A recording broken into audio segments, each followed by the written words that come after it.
Hi friends, Swapna Khushboo चॅनलमध्ये तुम्हा सर्वांचे स्वागत आहे. फ्रेंड्स, आजच्या व्हिडिओमध्ये आज आपण यादवांच्या नाशाची कथा ऐकणार आहोत. त्याआधी तुम्ही जर चॅनलवर नवीन असाल तर चॅनलला सबस्क्राईब करा. ऋषींना किती ज्ञान असते याची परीक्षा घेण्यासाठी त्यांनी श्रीकृष्ण पुत्र साम यास श्रीवेश देऊन पोट वाढवून गरोदर स्त्रीचे सोंग दिले व ऋषींपुढे उभे करून या स्त्रीला मुलगा होणार की मुलगी असे विचारले. यादव आपली कुचेष्टा करीत आहेत हे ओळखून ऋषींनी रागावून शाप दिला की यांच्या पोटातून जे निघेल त्यांनीच यादव कुळाचा नाश होईल. हे ऐकताच यादव भयभीत झाले. त्यांनी सांबाचे पोट सोडले तर त्यातून मुसळ बाहेर पडेल. यादवांनी त्यांचे बारीक तुकडे करून समुद्रात फेकले. ते तुकडे एका माशाने गेले आणि तो मासा लुबडेक नावाच्या एका कोळ्याला सापडला. त्याने मासा चिरल्यावर त्यातून मुसळाचे तुकडे व मुसळाला खाली बसवलेले लोखंड बाहेर आले.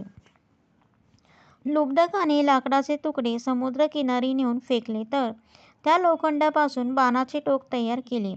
इकडे त्या लाकडी तुकड्यांना अंकुर फुटून ते वाढतच गेले व तेथे पानकंसाचे मोठे वन तयार झाले.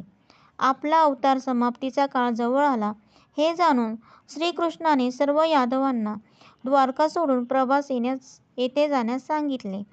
त्यांनी तसे केल्यावर या पवित्र द्वारकेत कुणा पाप्यांनी येऊन राहू नये म्हणून श्रीकृष्णांनी द्वारका समुद्रात बुडवून टाकली व स्वतःही प्रवास येथे आले. एकदा सर्व यादव जलक्रीडा करण्यासाठी समुद्रावर आले असता मुसळापासून उगवलेली पानकंसे एकमेकांवर फेकून मारू लागले, पण त्या आघाताने सर्व यादव मृत झाले. हा अनर्थ पाहून श्रीकृष्ण एका पेंपा वृक्षाखाली शोक करीत बसले होते. दुरून एका शिकाऱ्याला श्रीकृष्णाचा पाय दिसला. त्याला हरणाचे डोळे चमकत आहेत असे वाटून त्या मुसळाच्या लोखंडापासून बनवलेल्या टोकाचा बाण त्याने श्रीकृष्णाच्या पायावर सोडला. त्या बाणाने श्रीकृष्ण घायल झाला.